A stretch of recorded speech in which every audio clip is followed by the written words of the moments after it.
പേര് അനീഷ് കുമാർ എന്നാണ്. സ്വന്തം സ്ഥലം ആലപ്പുഴ ഡിസ്ട്രിക്റ്റിൽ കാവാലം എന്ന് പറയുന്ന സ്ഥലത്താണ് സ്വദേശം. കൃപയാല് രക്ഷിക്കപ്പെടുവാൻ ദൈവം എനിക്ക് ഭാഗ്യം നൽകി. ഞാനൊരു ഹൈന്ദവ കുടുംബത്തിലാണ് ജനിച്ച് വളർത്തപ്പെട്ടത്.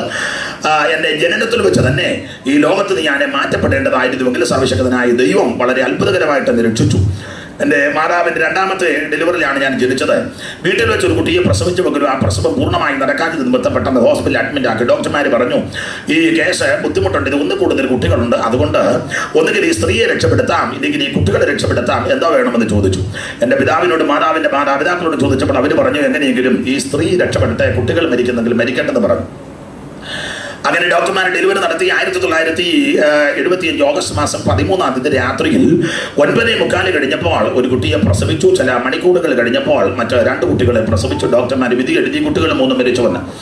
പിന്നെ മാതാവിന് ബ്ലഡ് കൊടുക്കുവാനും മറ്റു കാര്യങ്ങളെല്ലാം ശ്രദ്ധിച്ചുകൊണ്ടിരുന്നു. പിറ്റേ ദിവസം അധികാലത്ത് ഈ കുട്ടികളെ 3 മാതാവിൻ്റെ വീട്ടിൽ കൊടുത്ത് മറവ് ചെയ്യുവാൻ വേണ്ടി ഒരു സിസ്റ്റർ വന്ന് ഒരു കുട്ടിയെ വസ്ത്രത്തിൽ പൊതിഞ്ഞ് മാറ്റിക്കിടത്തി. 2ാമത്തെ കുട്ടിയെ മാറ്റിക്കിടത്തി. 3ാമത്തെ കുട്ടിയെ എടുത്തപ്പോൾ അതിൻ്റെ കാലൽപ്പം ചലിച്ചു.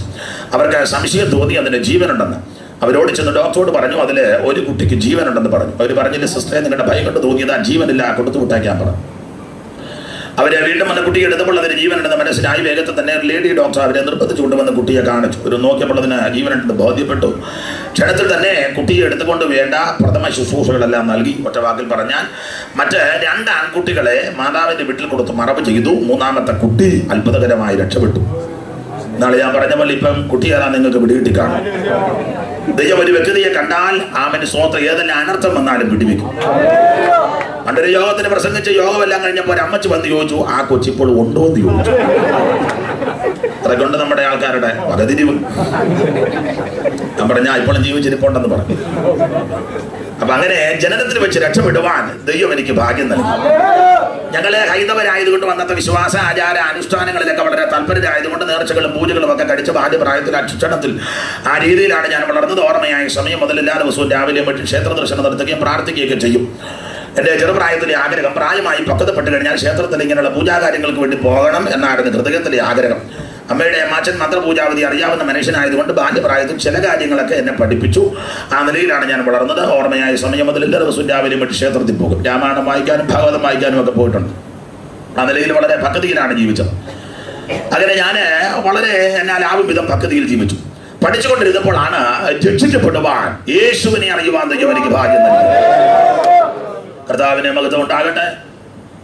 ഞാൻ സുഖമില്ലാതെ വളരെ പ്രയാസപ്പെട്ടൊരു സമയം. ടൈഫോയിഡ് വന്ന് കൂടി ഹാർട്ടിന് പ്രയാസമായി. ഈ വിശ്വാസ ജീവിതത്തിൽ വരുന്നതിന് മുമ്പ് മെഡിസിൻ ഉപയോഗിക്കത്തില്ല. അമ്പലത്തിലേക്ക് പോകുന്ന കാലത്ത് എന്തെങ്കിലും അസുഖങ്ങളോ പ്രയാസങ്ങൾ നേരിടുമ്പോൾ ക്ഷേത്ര ദർശനം നടത്തും. അവിടുത്തെ ഇതിൻ്റെ ഭസ്മം തരും. ഈ ഭസ്മത്തിന് അത്ഭുത സിദ്ധി ഉണ്ടെന്ന്. ഈ ഭസ്മം കഴിച്ചാൽ ഏത് വ്യാധിയും രോഗവും മാറും. ഞാനങ്ങനെ കഴിച്ചിട്ടുണ്ട്, മാറിയിട്ടുമുണ്ട്. അപ്പം ഇങ്ങനെ വിശ്വാസമുള്ളത് കൊണ്ട് മെഡിസിൻ ഒന്നും ഉപയോഗിക്കാൻ പതിവില്ല വിശ്വാസത്തിൽ വരുന്നതിന് മുമ്പ്. അപ്പോൾ ഇങ്ങനെ സുഖമില്ലാതെ വളരെ പ്രയാസപ്പെട്ടു. ആ സമയങ്ങളൊക്കെ ക്ഷേത്ര ദർശനം നടത്തി.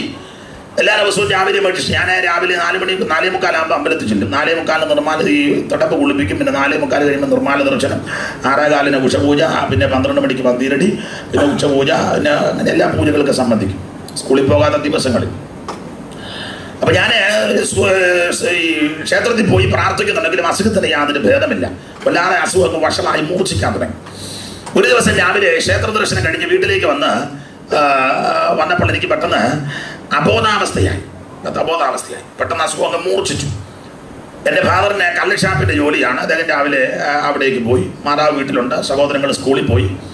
പെട്ടെന്ന് അസുഖം അങ്ങ് വല്ലാതെ മൂർച്ഛിച്ച് ഞാൻ അബോധാവസ്ഥയായി. പെട്ടെന്ന് വല്ലാത്തൊരു പ്രയാസമായതുകൊണ്ട് എൻ്റെ പിതാവിൻ്റെ അനുജൻ പെട്ടെന്ന് വീട്ടിൽ വന്ന് എന്നെ കണ്ടു. അദ്ദേഹം വന്ന് എന്നെ കണ്ടപ്പോൾ വല്ലാത്തൊരു സ്ഥിതി ആയതുകൊണ്ട് പെട്ടെന്ന് തന്നെ അടുത്ത് ഒരു ഹോസ്പിറ്റലിൽ കൊണ്ടുപോയി. അപ്പോൾ ഹോസ്പിറ്റലിൽ കൊണ്ടുപോയി ചുട്ടുകൂട്ടി വെച്ചു. അങ്ങനെ ഹോസ്പിറ്റലിൽ കൊണ്ടുപോയി അവിടെ ചികിത്സയിൽ എന്നെ കിടന്നു.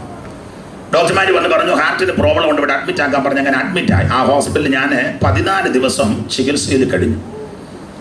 ജീവിതത്തിലെ ആദ്യ സംഭവമാണ് 14 ദിവസം ക്ഷേത്രത്തിൽ പോകാതിരിക്കുന്നത്. ഞാൻ പറഞ്ഞല്ലോ രാവിലെ വീട്ടുമെല്ലാം ക്ഷേത്ര ദർശനം നടത്തുക പതിവാണ്. അപ്പോൾ 14 ദിവസം ക്ഷേത്രത്തിൽ പോകാതെ ഇരുന്നപ്പോൾ എനിക്ക് വലിയ മനോഭീതിയായി. നമുക്ക് 14 ആഴ്ച യോഗത്തിന് വന്നില്ലെങ്കിലും ഒരു പ്രയാസവും ഇല്ലല്ലോ. 15ാമത്തെ ആഴ്ച വിക്ടറി ഗ്ലോറി എന്ന് പറഞ്ഞു ചാടുന്ന നല്ല കാര്യമാണ്. സ്തോത്രം. അങ്ങനെ വല്ലാത്ത പ്രയാസം. അപ്പം ഞാൻ ഈ 14 ദിവസം ക്ഷേത്രത്തിൽ പോകുന്നില്ല. ഞാൻ പെട്ടെന്ന് ഡോക്ടറോട് പറഞ്ഞു എന്നെ വീട്ടിൽ വിടാൻ പറഞ്ഞു.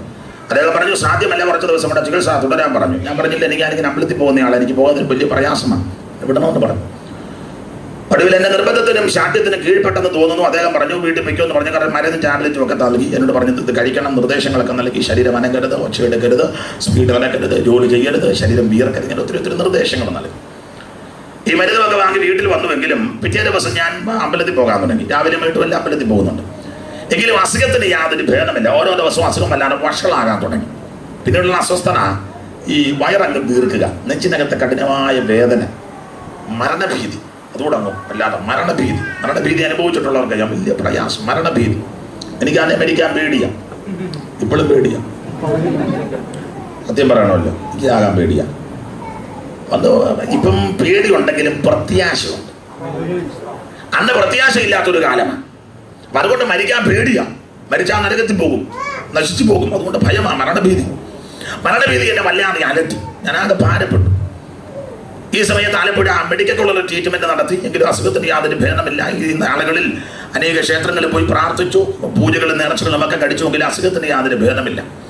എന്തിനേറെ വല്ലാതെ വിഷമസന്ധിയിൽ കൂടെ കടന്നു പോയിക്കൊണ്ടിരിക്കുക. ഒരു ദിവസം ഞാൻ രാവിലെ ക്ഷേത്ര ദർശനം കഴിഞ്ഞ് വീട്ടിൽ വന്ന ഒരു പുസ്തകം വായിച്ചു കൊണ്ടിരിക്കുക. ഭഗവത്ഗീതയുടെ ഒരു മലയാള പരിവർത്തനം. ഞാനിതിങ്ങനെ വായിച്ചുകൊണ്ട് ഭഗവത്ഗീത യോഗങ്ങളായിട്ടാണ് എഴുതിയിരിക്കുന്നത്. ഓരോ ഈ മഹാഭാരതം പർവ്വമായിട്ടും രാമായണം കാണ്ഡങ്ങളായിട്ടും ഈ ഭഗവത്ഗീത യോഗങ്ങളായിട്ടാണ് എഴുതിയിരിക്കുന്നത്. അപ്പോൾ അതിൽ 10-15 യോഗമുണ്ട്. അർജുന വിഷാദ യോഗം എന്ന് പറഞ്ഞൊരു ശ്ലോകമാകാൻ ഞാൻ വായിച്ചുകൊണ്ടിരിക്കുക. അതിങ്ങനെ വായിച്ചു.